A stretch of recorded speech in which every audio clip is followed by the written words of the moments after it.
All right, guys, today we're going to do the issue number 3 of The Moon is Following Us from Image Comics by Daniel Warren Johnson, Riley Rossmo, and Mike Spicer. Yeah, I'm enjoying the series so far, and I must say, this is a good one too. We get a little bit more action, and we also we get to know who are basically the bad guys, if you can call them that, because we don't know basically nothing about it and what their motivations are, but we see a glimpse where this is going. I like that. So here, I believe this is in the past, and this is Penny, right? The daughter. That is basically where the story revolves around. And you see her mother hugging someone, right? Maybe she's losing someone. And basically, that's happening now also because Penny is trapped in her own dream, or being forced to trapped in her own dream. I'm not entirely sure, but she's been hostage by an evil force, if you will.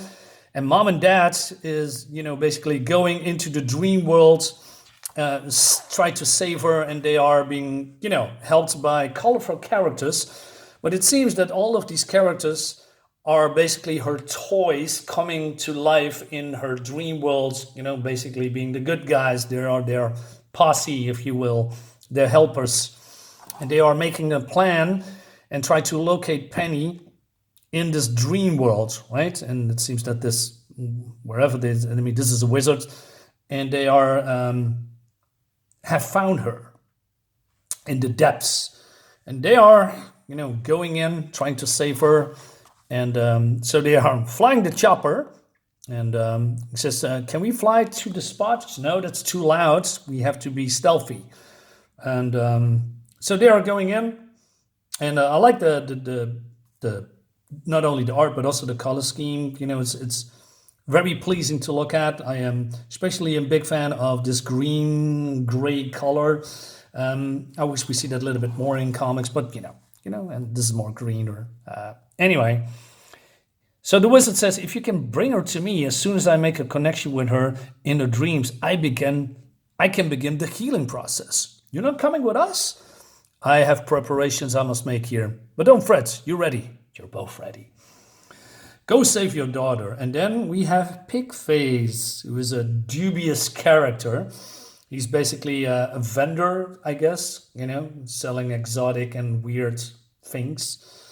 He says, I'm here as requested. Shall we discuss business? All right, so he's probably making a deal for something. But then it seems that Sam and Duncan have an argument, and I didn't know the writer Daniel Warren Johnson is doing this, but it addressed the problem that I have with this character. The problem is that this guy, the husband, is too passive, too soft, if you will. And he says, Duncan, we need to talk. Back at the castle, you couldn't do the hard thing. You couldn't kill the animal, one of those festering things that's holding our baby hostage. We almost got caught because of you. If we were gone, who'll be left to help Penny? He says, I couldn't do it. Come on, I was helpless. Remember when I asked you to get ready, to get your hands dirty? This isn't a game. The stakes are too big for you to stay on a high horse. Our daughter has been taken. And he says, I know that. But you don't feel anything. No anger, no frustration. That's not true. Then why don't you show it? Why won't you fight?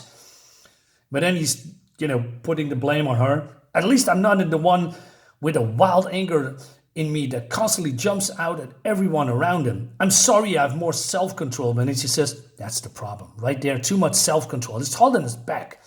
It's the truth, and it sucks, and it has to be said. And she says, but then the princess says, I think all things considered, you're both doing the best you can. And then she says, and you should mind your own business. Are you seriously arguing one of our child's favorite toys right now? And she says, I'm sorry.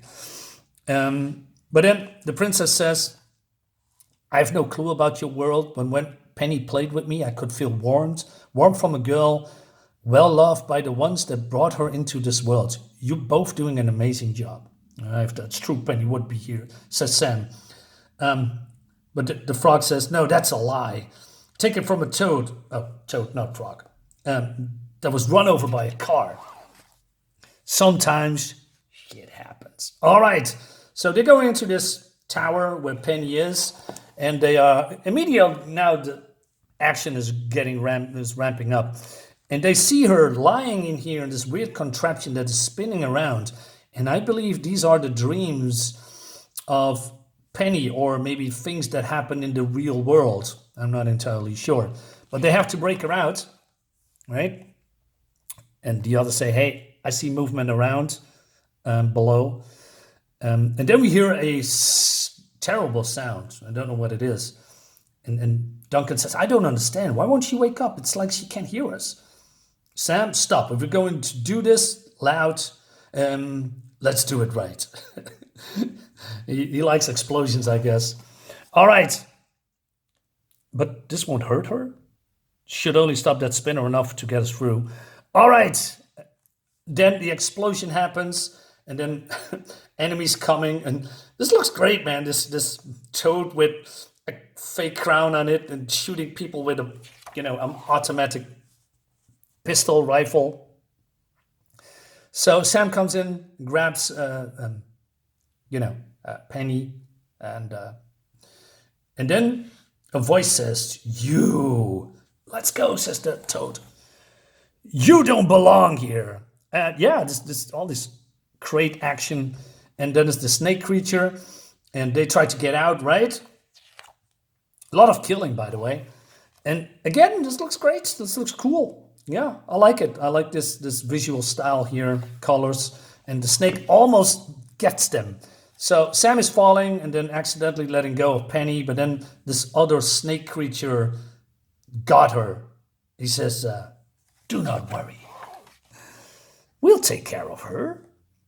And don't you see all? This is for the best," while ripping off this bear's head. And says, "Sam, I'm sorry. There is no malice here, only truth. You can't save her. No one can." Oh, man. So Sam is charging in, going through all these minions to get this to the snake creature, to her daughter. He says, "Why do you fight so hard? She's at peace with us. You don't know shit about Penny. You don't know shit about me." But then I thought it was a snake creature, but it seems there is a face behind this, helm, I guess. And it says, "Sam, what the?" "Oh, Samantha, darling. Mom? Wouldn't it be better to let us sleep?" Look at this face here. "Wouldn't it better to let us sleep rather than face what you have gone through?" So her mom is dead, but alive in the dream world of Penny. That's a cliffhanger, right? Because this is what happened here. So maybe, just maybe, Penny dreamed all of this, brought in her dreams, maybe her mom alive, but then some things went wrong and mom became then the evil force or something. I don't know, but it's intriguing. I like it. I like it a lot. And that leads us to the next issue. So yeah, I'm surprisingly having fun with this series. So yeah, more reviews of this series coming soon. Like the art, I think this is a good one. I like the fantasy. It's weird. It's different. Yeah, guys, let me know in the comments what you think about this. I'll see you next time. Bye bye.